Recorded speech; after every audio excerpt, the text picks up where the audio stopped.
You know, we are in the presence of a legend. All of you have seen Lois Gibson's work on television. All of you have seen her work in the newspapers. What she has accomplished is simply remarkable.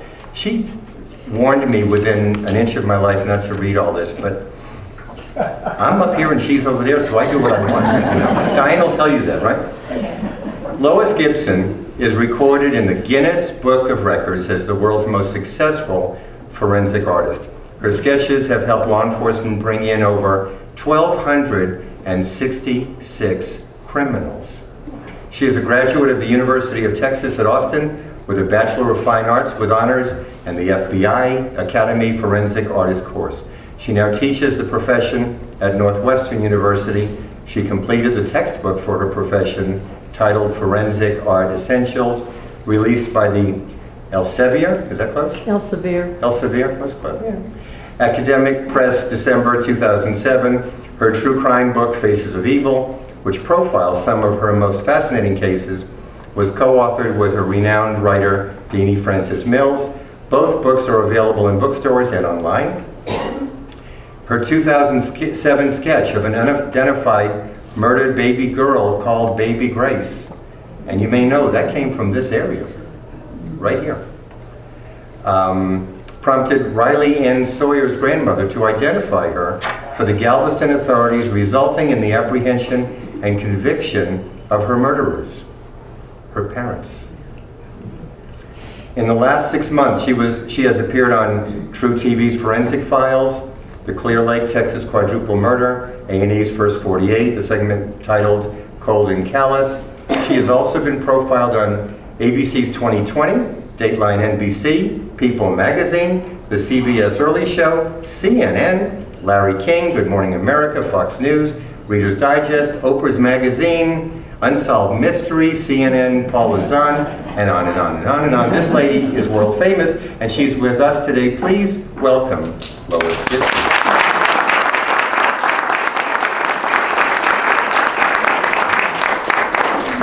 Well, it's wonderful to be here. I'm finally so old, I'm 64. I can honestly say this that used to bore me when people would say it. I'm just really glad to be alive, you know? But anyway, yeah, I'm the art squad for the entire area of the state. And some people might not know exactly what I do. I hardly ever do unidentified murder victims. Usually what I do is I get in a room with somebody that's seen something happen. They've been raped, robbed, shot, stabbed, or all of the three, or been run over, seen 4 friends get killed, or they're working at a bank and they've been robbed. And I'm supposed to get that person to remember the face of the guy that did it. And the hopes is that the portrait that I do from their memory, that I pull out of their brain, the vision of the face of that guy is supposed to be good enough that it helps the detective find the person that did it. Well, here's this gigantic problem I've been wrestling like this 900-pound gorilla my whole life. Absolutely nobody thinks I can do this. I know if you're normal people, and I'm not making fun, I'm not fighting with you, you're sitting there thinking, I don't think I could do that if somebody put a gun in my face and go, give me my wallet, you know, give me your wallet, and ran off. You're thinking, I couldn't get with her and play Leonardo da Vinci and do a darn drawing of the darn guy's face. Well, I have really good news. I got this down to a science. And I've written a textbook. I recommend don't write a textbook, okay? But I have helped catch over 1,266 people. Some of the worst felons to walk the face of the earth because the drawings are so good. And then the technique, I guess the HPD didn't get it, is it's a 4-letter word. It's called love. You just love the witness. And who wouldn't love a little 5-year-old girl that's been raped? So it's simple and easy for me. But anyway, my picture's in the Guinness Book of Records. That's why I went to Walmart and bought 4 of these. You know? And it was like a redneck experience. I was in line, and these guys are going, why are you buying 4? And I go, I'm in it. And they go, you can't be in it. They thought I meant that I was like the tallest or the fastest, you know? And I was like, no, my picture's in it. Oh, never mind, I'm going to a different line. But anyway, I'm going to try to make this brief because I know y'all are busy. Are you selling them at a discount now, or? Now, what'd you say? What'd you say? What, the 40 that you bought, are you going to sell them at a discount? The 4. I bought 4. No, 40. Now, you must be real. Are you a Leo? My God, I wouldn't buy 40. I mean, they were 1970, said it was cheap at Walmart, but anyway, no, I just bought 4. But I could go like this. Hey. Anyway, the reason I do this, I mean, it's almost boring now. The reason I do this work, oh, I didn't mean to do that. Oh well. I do fine art paintings. That's what that is. You pay me money, and I'm going to do the painting of your kid. Oh, she's so beautiful. I gave the estimate before I realized she had paisley patterns. My gosh, I mean, that took forever to do that painting. The reason I do this is someone tried to kill me for fun. It was just a regular garden variety serial rapist killer. You know, I was 21. I was in LA. I was a dancer on a TV show. I guess that's a big deal now. All right, and I was a model. And I dated movie stars like Max Baer Jr., the guy that played Jethro in the Beverly Hills. He was a real man. He was nice. And then James Caan. Well, anyway, but he was just, both of those guys just became friends because they really were icky kissers. I'm sorry. You know what I'm saying? I mean, they just became friends, and I was a real person. Everybody in LA would go, "You're the type of girl people would marry," and I go, "What do they mean?" You know, and then I'd model and they go, "You're the smartest girl we ever had." And I go, "No kidding, this is idiot's work for sure." But anyway, somebody tried to kill me for fun. So that destroyed my life. It was irregular. He strangled me for 25 minutes straight. When he finished, I had blood coming out of my eyes and down my throat. And you know how your brain will work funny deals? After he left, I'm like, wow, it tastes like chicken soup. But anyway, see, these people are getting my jokes. But you gotta laugh. So the bad part was, like 9 out of 12 girls, I couldn't bring myself to tell the police because I thought they would be men, and I couldn't talk about it. Do you understand that? That's normal. Okay, so it destroyed me, and I was trying to commit suicide, and I really suck at suicide. You gotta be spunky to kill yourself, because I never thought about it. I'm the most cheerful person, you know? And I'm like, how do you kill? And I couldn't, you gotta have a plan. And I couldn't get that up to kill myself. And then years later, I'm talking to a bunch of mystery writers, and this girl up front goes, you take some tomato leaves, and you chop them up, and you boil them. I'm like, where were you when I needed you? So I was destroyed. 6 weeks went by, and my favorite miracle happened. Something took the steering wheel. I was trying to get out of traffic in LA. And something took the steering wheel, and I went up a hill I didn't mean to go up. And I was like, why am I going up this hill? I don't want to get lost in LA. And at the top of the hill, I looked over and saw the guy that tried to kill me just coming out of a door. And I started to scream, and then I realized there was a man in front of him and behind him, and they were walking together. And I thought, why would these people be friends with this monster? And then I realized they were LAPD. And then I realized he was sideways and he was in handcuffs. And I went, he's under arrest. And they were atop of some stairs, some tall wooden stairs. And they were trying to bring him down. And he started, even though he was handcuffed behind like this, fighting with everything he had, with his feet and his shoulders and his head. Have you ever had that happen? And so they had to beat the crap out of him, or they were going to break all their legs and stuff, you know, to go down this. So I watched them like, oh, that must hurt. Oh, they're beating him. And then I found out later he was arrested for selling drugs, 6 kilos of cocaine. And I was able to drive down. They searched my car, but I didn't care. They go, we're searching your car. Because they wondered why I was driving by 1 mile an hour going, and I go guahead. And I had models in hot pants boots, remember hot pants? In the trunk of the car, and makeup, and I didn't even have a late library book. So the guy says, we're gonna let you go. And I said, what'd you get him for? And he goes, 6 keys of cocaine. And I said, a key, and I didn't know metric, and he goes, kilos. And never mind, anyway, I knew he got arrested for a bunch of drugs, and I drove down to the bottom of the hill. Don't you see I got justice? I saw justice in spite of myself, in spite of not trying to seek it out. And it was like a Volkswagen got pulled off my back, and I could go on living. That's why I do this work. That's why I do this. That's why I do it, because I know what it feels like to be almost dying because you want justice. And people, you've got to have justice. So my dedication is to the crime victims. Anyway, I went, and while he was choking me, I went, wow, I never finished college, so I went and finished college. You know, the stuff that runs, right? It's like I never had kids, so I had 2 kids. Anyway, so Then after the art degree, I went to San Antonio Riverwalk and did about 3,000 people's portraits. Like this beautiful lady, she hasn't changed. You would sit there and I would draw you. It'd take 1 hour.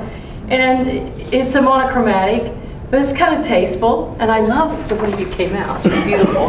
It's easy if somebody's beautiful.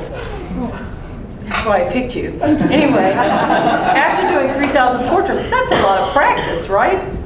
Okay, so then I moved to Houston. And I realized I could draw people without seeing them, because I sent my girlfriend to the gas station to look at somebody. I stayed at her house and played with her little bratty kid. And then she comes back and she described the first time I did it. I was on 43rd at Hewitt. And I was drawing from her memory, and I said, I can't do it. I got, I wanted to stop. And I said, it's impossible. And I had the idea to draw because of the news. It sounded terrible in Houston. They only had 700 murders that year. 701, but who's counting? And I thought they would need my help. And all they would do is say, brown hair, brown eyes, 5'10". 5'10" guy. That's everybody. That's especially him over there. It's him. They need pictures. What about the end of the nose, the hair? So I sent her to the gas station. She comes back, and I caved in. I said, that's it, I can't do it. And she said, keep working. And she hovered, and I kept drawing, and finally she goes, it looks like him. And then we went back to the gas station, and I saw the guy, and I just broke down weeping on top of a gas pump because it looked just like him. Anyway, so then it's 1982, and I knew I practiced a whole bunch drawing for people's descriptions. I'd send the redneck husband to a convenience store.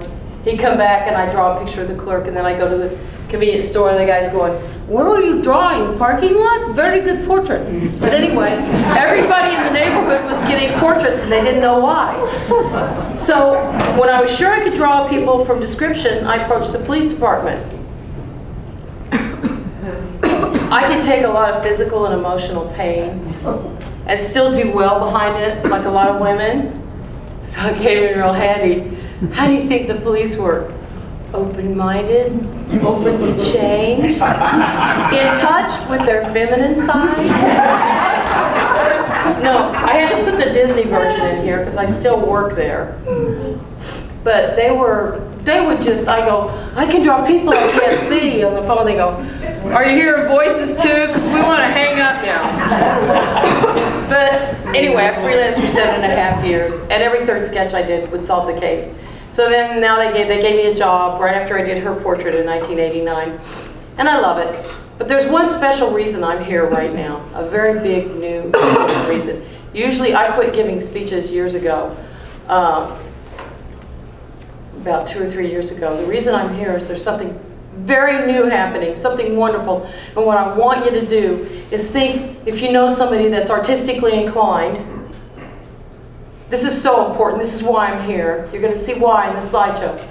If you know somebody that's artistically inclined, well, first of all, don't hang out with them. But don't you feel sorry? How about the starving artist? Do you want her to make some money? Well, guess what? How many forensic artists do you think there are live? I mean, full-time live. They're all dead. Full-time, it's early in the morning. Full-time in this country, how many do you think there are? 26. Very good. Chicago doesn't have a full-time artist. Most cities and states have no full-time artist. Dallas, no forensic artist. You see, I'm angry. I'm angry because I know like about 1,500 kids are in Chicago getting raped by strangers each year, and they have no artist to help work with that witness, and kids get better sketches than adults. Would that bother you? It bothers me. But there's something that's going to change that, and that's why I'm here. They have invented this, these computer geeks have invented this thing where you put a sketch in and it compares it to tens of thousands of mugshots and pulls out that guy. I'm going to show you some examples. This is so new, you haven't heard about it. Anybody delusional think they've heard about it before? Have you heard about it? You've heard about APHIS? What's APHIS? Fingerprints. That's right. Judge, she knows. Thank you. You put fingerprints in a computer, I mean, I could show you your own fingerprint on TV and you go, I don't know what that is. A computer compares it to tens of thousands and pulls up for the detective. Here's the identity of your guy that you found fingerprints on the scene. CODIS is the DNA. You put the DNA in. Now, this is so new, they don't have a thingy to call it. I was going to call it fist, but I don't think that'll work. Facial, I didn't, you know, it'll bomb, okay? I think what'll happen is, and now that they have that, once they start using it, it's going to open up thousands of jobs for forensic artists. That's all. And I think we need them. But I think men like gadgets. You know, I'm trying to wonder about the mindset of males. Why they would take 7 years to give me a full-time job when 30% of the time I did a sketch that would solve the case. And why Chicago won't have full-time artists. Okay, I know what the mindset is. I have a saying, high school is never out. And they don't want to have the girls solve the case. And a lot of the artists are touchy-feely. You know, you could see my personality. They care and they're emotional. And then my emotions are how I get the sketch. Okay, you know that kind of person. Don't hang out with them or anything, but they're not a law person, but that's why they're not using them. And I think this computer system's going to open it up. So that's my hope. And I teach a class. That's what I want you to know. I'm the best teacher maybe in the world, just because nobody's doing it. They flew, you know, there's no competition. I mean, the Guinness Book of Records, when I got this, there were only 19 full-time artists, so I beat 18 people, but I did beat them, okay? So the FBI used to have a class that you could go to in forensic art, but they killed it due to budget, and you could only go there if you were a full-time law enforcement employee anyway. So you see your little artsy people that are kind of young, they couldn't even go to that, but they can go to Aunt Lois's class.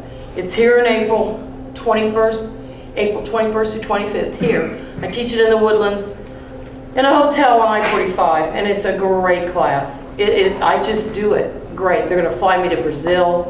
Oh my gosh. Anyway, to teach a bunch of policemen there. So that's it. That's why I'm here. I'm going to show you some of my work. If I can, all right. These are paintings. You know, whatever. It's a 6-foot. No, that is, but who picked that skirt? Okay. Who? My gosh. Yeah, let's see if I can, that's the mayor of Houston. I got $8,000 for that. He is not Brad Pitt. Okay, this is hanging in my room for 9 months. You know, I mean, do you want that in your bedroom for 9 months? Come on. There's a copy of a Vermeer that I did for myself. It'd be worth $127 million, but it only cost me $1.50 for the paint. Watercolor. They look better over there. There's me when I model. You want to hear something really tragic? Let me see if I've got that. Another stupid modeling picture. Okay, there I am trying to be on to be a dancer on a TV show, which talk about acting. You're dancing in high heels for over an hour and you're trying to smile like, oh, I'm having a great time. Oh yeah. Here's the real tragic thing. I danced on a season of the Real Don Steele show a year before they invented VCRs. I couldn't record myself. Oh well. I mean, that's tragic, girls. I would have a DVD of it or something, or a cassette or whatever they used to have. Okay, these are all sketches done for witness memory. Wow. On the left is the sketch, on the right is the proven perpetrator of the crime. Here's a sacred thing I would not lie about. I never changed the drawing, although I fantasize. I never changed the drawing after they catch the person. Because I could sit down like with this guy and make the nose shorter and the mustache thicker in less than 60 seconds. And I fantasize about doing it, but I don't. Because I need to have my students understand how bad it can be.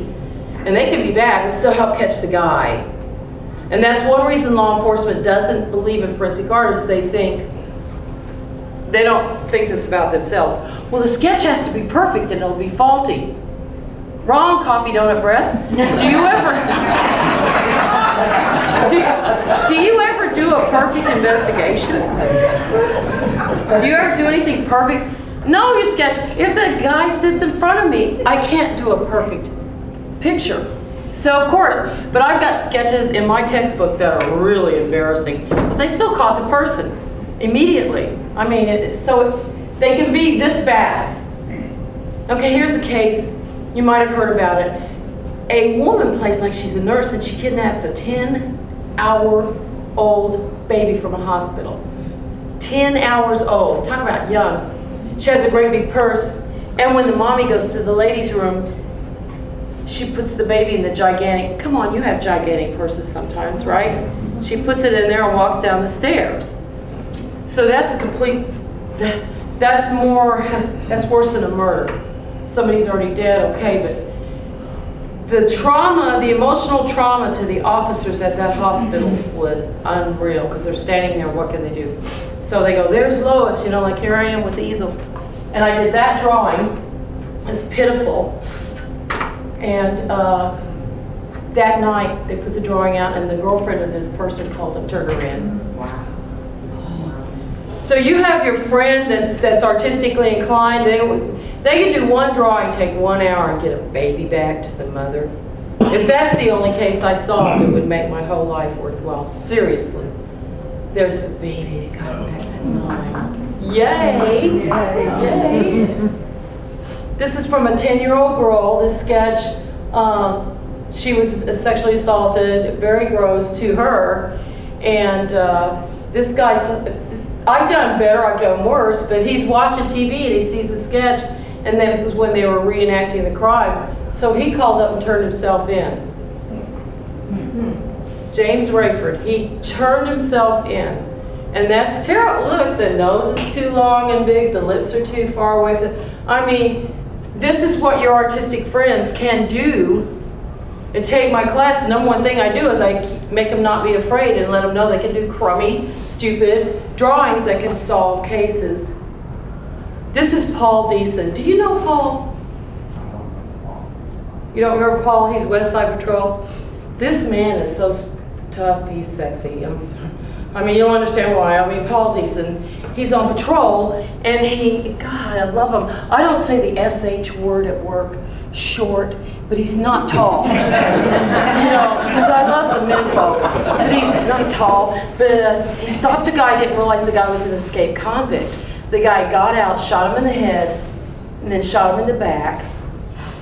And then as he lay on the ground unconscious, the driver, the shooter, got back in his vehicle and drove over him on purpose and drug him 60 feet. Paul was so tough, he walked back and called in his own assist. And they played it at the trial. He goes, officer down, officer shot, really calm. So immediately a bunch of guys would show up, right? Immediately, a lot of guys. So they're standing around and they're like, who's the guy that shot? Because he's standing up talking to him. Like, what's up? You know? And then pretty soon he's like, my back really hurts. Well, dude, you've been shot in the back. We're not medical, but maybe that would be the cause of pain. And then he falls down finally. So I thought he died, and they called me to the hospital to get with him. And he was wrapped up like a mummy, like just with slits for eyes and nose. And he doesn't remember doing this with me, but and he told me I only saw the flash of the gun, but I have tricks in the book, in the class that tell you what to do. Everybody says they didn't see the face, but I thought maybe he didn't see the face. So I did that sketch. 3 days later, they caught a guy trying to shoplift a chainsaw from a Sears. Right there, could you think of a different item to shoplift, dude? Because that's, do you like put it here? So one guy at the scene thought he looked like the sketch, and 2 guys at the jail thought he looked like the sketch. So they held a video lineup in Paul's hospital room, and he picked him out. And then they went back to the shoplifting scene and searched the vehicles. And they found in the undercarriage of one of the cars, whose keys from his jacket matched this car, pieces of Paul's skin and uniform hanging from the undercarriage. And then the defense attorney tried to make out like it was a coincidence. But can't make this stuff up. I mean, I'm sitting there thinking I can't laugh out loud during this trial. It was just a coincidence that those keys matched. So he doesn't remember doing the sketch with me. Do you see the power an artist has? And that drawing is the pits. But something about it talks to people. This woman was shot 15 times. She lost an eye and 7 teeth. They shot into her, and she woke up bleeding to death and knew that her legs and her heart and lungs were working, so she walked the equivalent of 3 football fields. And then she got to she saw a light, go to the light, and coming in and out of consciousness. And then there's this fence around an apartment complex, And she says, well, I can't climb this fence when I'm not shot. I'm dying here. And then she saw a brick right in front of her, and there was a brand new white BMW, so with the last ounce of energy, she picks up the brick and drops it on the hood of the Beamer and got out. And I went to I'm real funny if you've almost been killed, and that's a technique to get people to remember. It bathes their brain in blood flow if you get somebody to laugh. So she laughed so much, she wanted her picture taken with me in the hospital. There she is. And she just enjoyed it. She just enjoyed it. And then she says, I can't remember his face. I never saw his face. And there's a sketch we did, and there's the guy. He was caught in a car with 3 other guys, and he was the only one who looked like the sketch. He was caught in her stolen car that he painted and changed up. They were sure they killed her. I mean, you all know, to ask your law enforcement people, you can get shot once with a .22 and die, right? Yeah. She was shot 15 times. Can't make this stuff up. The witness for this, I'm trying to show you these impossible situations, but nevertheless, an artist to help solve the case. This is impossible. I have a witness that's in charge of a road crew, and he sees a guy go that way that he's known since he was a little boy. It was Deputy Gene Hyman with Fort Bend County Sheriff's. He sees Gene Hyman go, and he goes, oh, there's Gene, I'm so proud of him. He's a deputy sheriff. He doesn't realize what happens around the corner out of his sight. A burglar who he stops to talk to gets out a gun out of a giant potato chip bag and shoots him to death, and then pulls his gun out of his holster and keeps shooting into the body.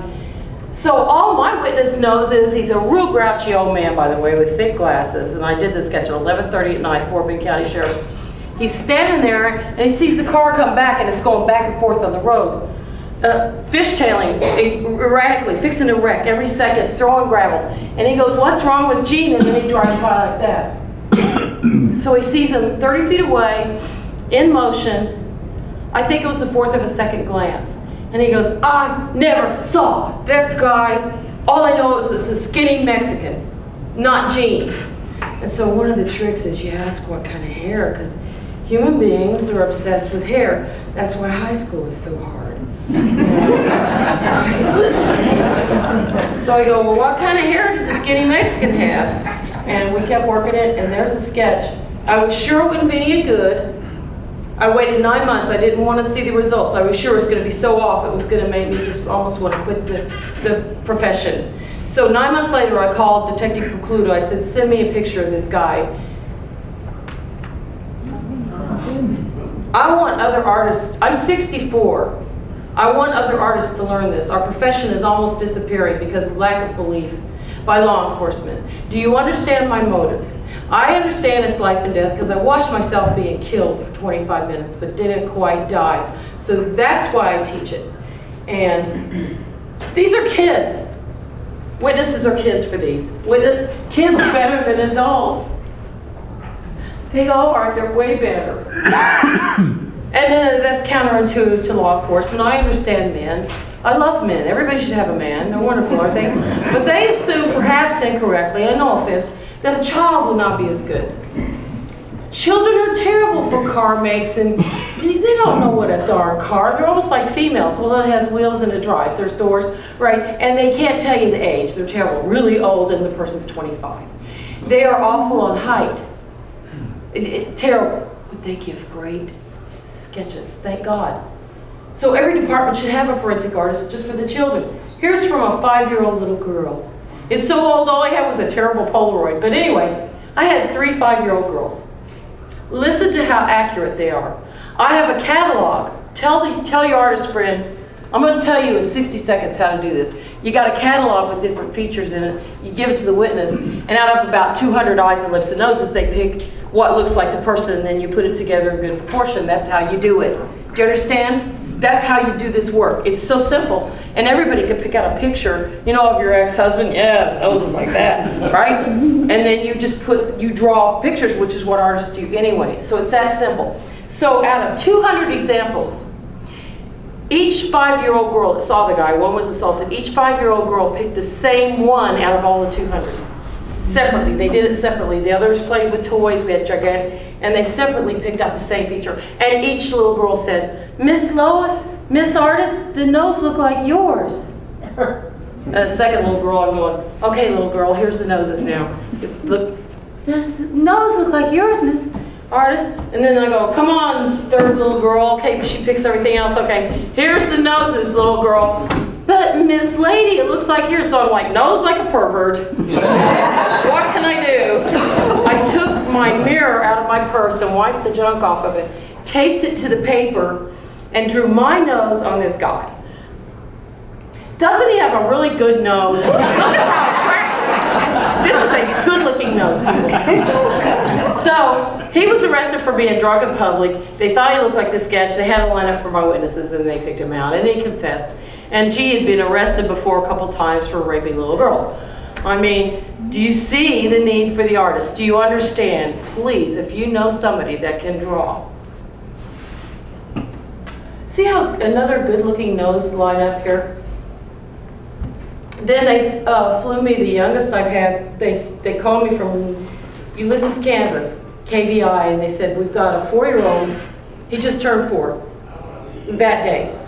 He sees a man, a strange man, come in and turn the light on, and then the man slashes his dad to death and the mom, and he describes taking a sandal and hitting the man on the face. And I will say he spoke only Spanish, but I also forced myself to be able to speak Spanish. And he just turned 4 that day. It was kind of a God thing when I flew into Ulysses with the with the Kansas Highway Patrol airplane. The pilot heard what I was going to do, and he said, when I was 4, my dad was killed, and I have thousands of memories. And I go, boy, I needed to hear that, but I was still nervous because I'd never done a 4-year-old. And I got this sketch from him, and this guy was just around the block. But it helps. See how it's not perfect. You know, I'm not going to get this in a museum. Nobody wants to buy this picture. But this is what an artist, you need artists. I think after my death, they'll know everywhere. They'll have artists. They'll have them in San Diego where they don't have an artist. They'll have them in Chicago. They'll have them all over the country. This is from a girl, she couldn't blink. She couldn't talk, so she blinked for yes and no. And she was a quadriplegic. She couldn't even put her finger on a computer. I mean, this guy wanted a helpless victim, and he sexually assaulted her. And so we did this sketch with her blinking yes and no. And you have to look on the side ones. And they found him. He used to deliver supplies to the school she was at. He would pull her in a room and lock the door and assault her. This is how it works if you have an artist. Our homicide people are so good in this area, both the county and HPD. And let's face it, sad truth is we have so much practice. So this is how it works. They call me at 3:30 in the morning and they say, well, we have a little girl, she saw her mom hogtied and raped and strangled to death, and then he attacked the little 9-year-old girl and broke her tooth loose, and so come on down. It's 3 in the morning. And I did this sketch. So the detectives just went down to an apartment complex right next to the one they were at, the murder scene. And the security guy goes, you know, knock on this door. Knock on this door. He's not on the lease, but he's been coming in and out of here. So they knock on the door, and this guy comes to the door. Now, I've done better, I've done worse, and this actually looks like 30,000 guys in town, and he says, I didn't do anything, and my girlfriend was here with me all night. I didn't do anything. But they look behind him, and they see a nice stack of TVs and VCRs stolen from the murder scene. I mean, you don't need a law enforcement degree to know that he needs to come down and talk to you. So, Tom Corby, one of the best bodies in the police department. If this guy puts on a tank top, it's unbelievable. Okay. And Billy Bill, this guy, he's a Scorpio too, occasionally. Really cute. I think he lives near here. This is how many artists there are. This is what I'm fighting. Before I die, this one's gone here and he went to Austin, so now we have 2 in Austin, and then me to do the whole state. That's my class, April 21st through 25th. Pretty quick. 30% of the forensic artists sketches that are done will help solve the case. And fingerprints only solve 10%, but they've been using fingerprints for hundreds of years, so they have, everybody has that, but they don't have artists. There's my textbook. This is how I do it. If you have a friend that draws, you get the book with the features and you just hang it on your easel and you draw whatever the witness picks. That's it. It's easy. And then when you get it sort of organized, you turn around and tell them, I'll change anything you want. First, you got to get the proportions. If the nose ends here, you don't put the chin down here. That's all. You just kind of have to have it proportional. Do you draw? Do you draw? My niece. Oh, do you? My niece. Your niece? Okay. Yes. How old is she? She's just graduating college. Give her my contact info. Anyway, this is the book that everybody uses. You used to have to belong to a law enforcement agency before the FBI would give you a book of facial identification.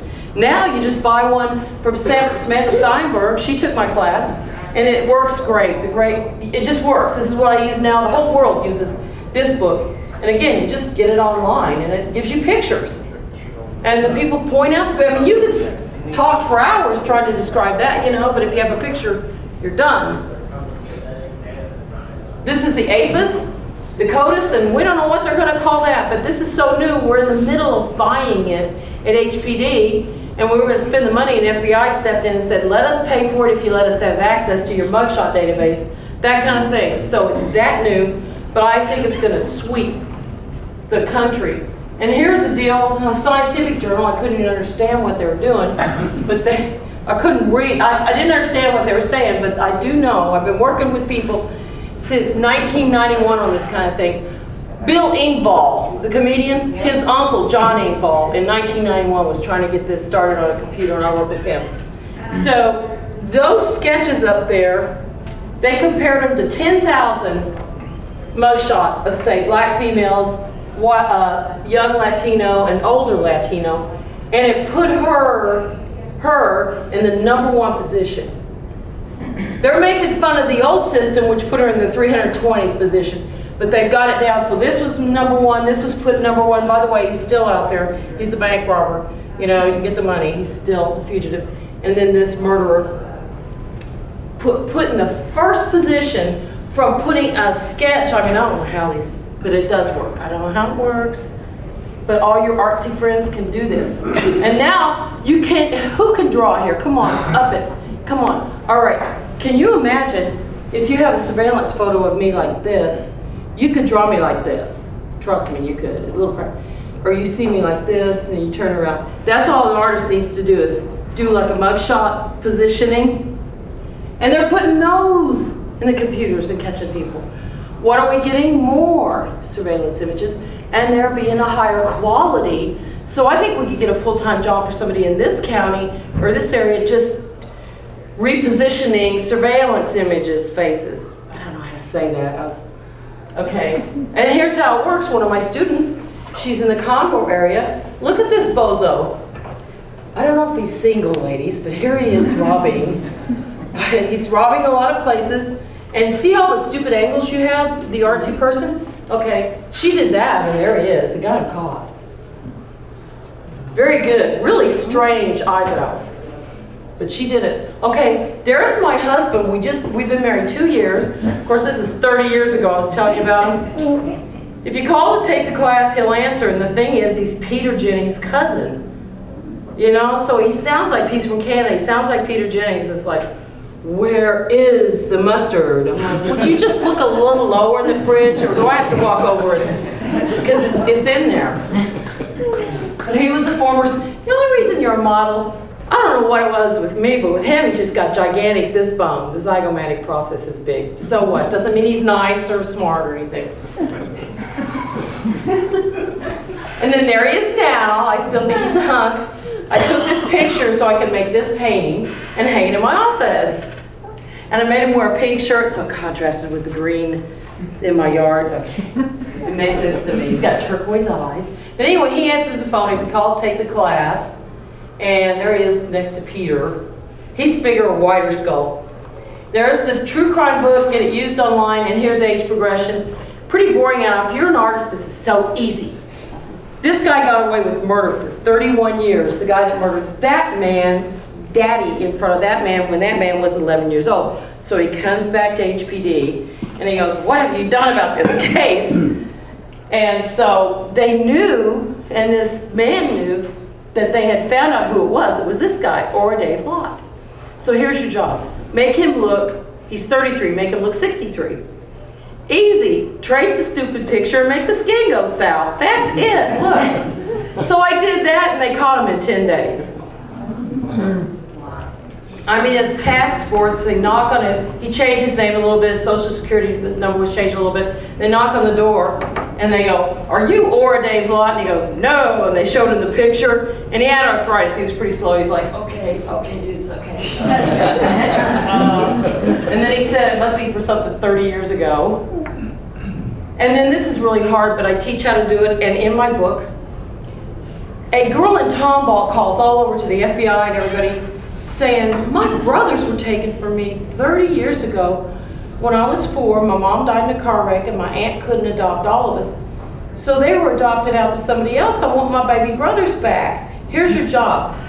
2 and 1 years old, make them look 32 and 31. So I knew people with unsolved mysteries. I had the main number to the main honcho because I'd help get other people back by age progressing adults. And I didn't know at the time when I did this, I wasn't supposed to do it, but I did it anyway. People doubt, anyway, I do it. I did it with baby Chloe, the newborn I made the parents. That was controversial with people that do my work. They go, you can't do that, and when I already did, because I did these images of what I extrapolated they would look like, and there's just bone growth, and I teach it. And I got her a free trip to Hollywood to be on Unsolved Mysteries. And she got a brother back that night, both of them, because people recognized. And what I did, see, this is when you're not logical and you get stupid. I should have made a long hair version of the drawing with a mustache, but I'll do that next time. I'll put it over, whatever. There's ways to do it. All I did was I took my drawing and put his hair and mustache on it to make myself feel better. And he's a jeweler in Tomball. He moved from Virginia. And this one is unbelievable from the 1-year-old. I can't believe how close. So what happens is, if I have a boss that's really a horse's patoot, I can see him and imagine anybody as a baby. It really helps sometimes. I can go both ways. Facial reconstruction on skulls are very, very easy, and I don't know why everybody makes a big brouhaha about it. The only place in college or high school, if you know a school teacher that teaches art, they could take my class and be the first school teacher in this country to teach forensic art. Because they're only teaching at one place for one of my students in New Caney School District. There's no college where you can take a class except for Dundee, Scotland.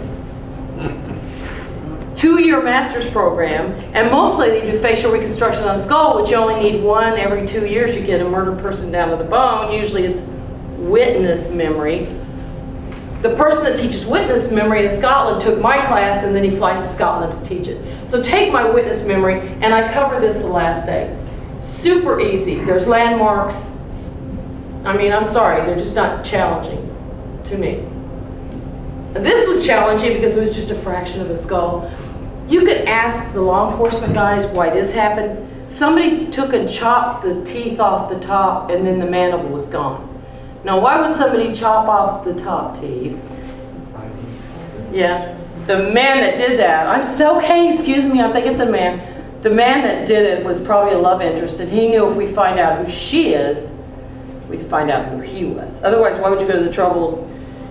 So it was very challenging. All I had was like this portion. But, okay, everybody is psychic. I'm sorry, it's true.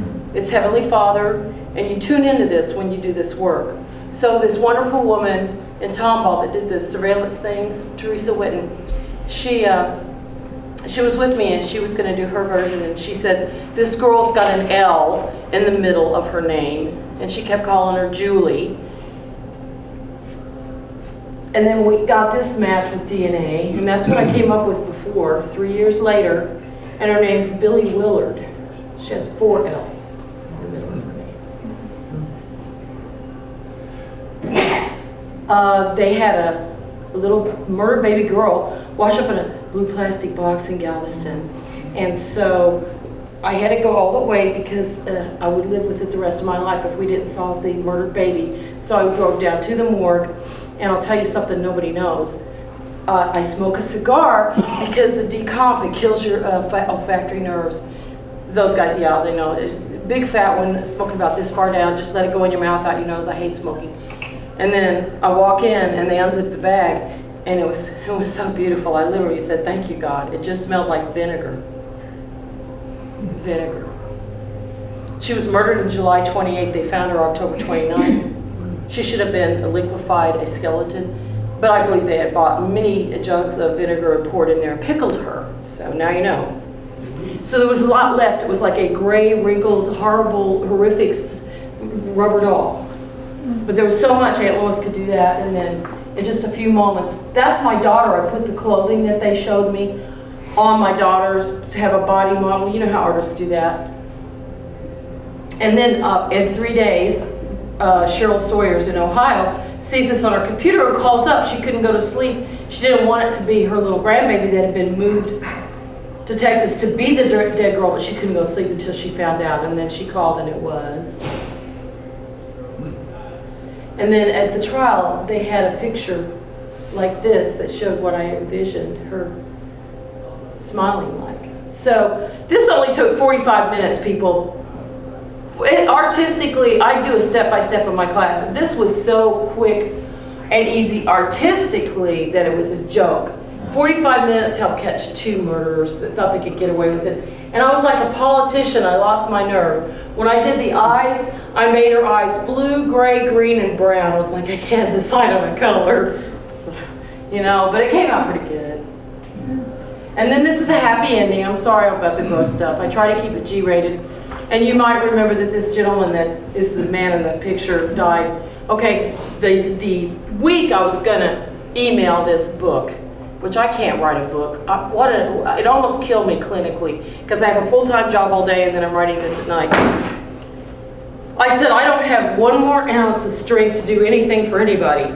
Nobody. I gotta just do for me, and I gotta finish this book. And I'm not a writer. It was painful and unnatural. That week, this man calls me and he goes, I'm Glenn McDuffie. I'm the guy in the picture and nobody believes me. He's living on Gulf Bank and Airline. So I stopped everything and I did everything I could do for the man. I had him come over and I took, there he is, girls. He only gained 7 pounds after World War II. You know, the guy did not get pregnant. Seriously. So I took pictures of him kissing a pillow, and I was going to call him up and say, Mr. McDuffie, it's not you because of this, this, this, and this.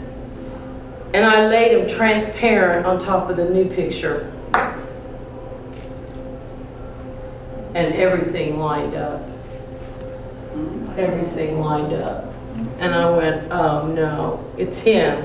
And I started screaming and crying because then I was going to have to turn into a publicity agent, which I got no idea how to do, but I did. And it went viral, it went berserk. China was sending people over. Germany, China's still ticked off at Japan, you know. And then he says, I want to see you at the airport, because I said, Glenn, we're going to be on some TV show. And then sure enough, I mean, I could get a PhD. It's him, okay? Done. It is absolutely every strand of muscle. And then he gives me the front view at the last minute. I said, where's this picture? And I can prove his nasal bones intersection with the superciliary arch. I mean, it's him. So they flew us to Good Morning America. And I ran my mouth with the pointer on the pictures. And then he got her to kiss him. It was good. It was cute. And she kept loving on him. She says, she's thinking, I guess it's his fantasy. So she just kept loving on him. And he signed autographs for hours. And now, after that, he would go to air shows and gun shows and every place that would have him, and they all wanted him. And I took him to Fry's and showed him he could buy a color copier. And he printed up all these pictures he wanted, and he'd sign them and charge $10. And then women, a piece, I told him, and he didn't. He says, I want to give them away. No, $5. No, somebody's in line, way back the line, go, oh man, charge 10. I mean, I had to coach this man. He goes, you're my woman. Anyway, he would make $200 an hour, and women would want to come up, kiss him on the cheek, and get a picture taken of them kissing him on the cheek. So I'm going, Glenn, you're kissing women and rolling in money. I can't let you out. He had a wonderful, glamorous life. And of course, he got a love interest. She was a widow, and she, of course, had a red convertible Mercedes. All right, people, you know what happened. It was good. And that's it.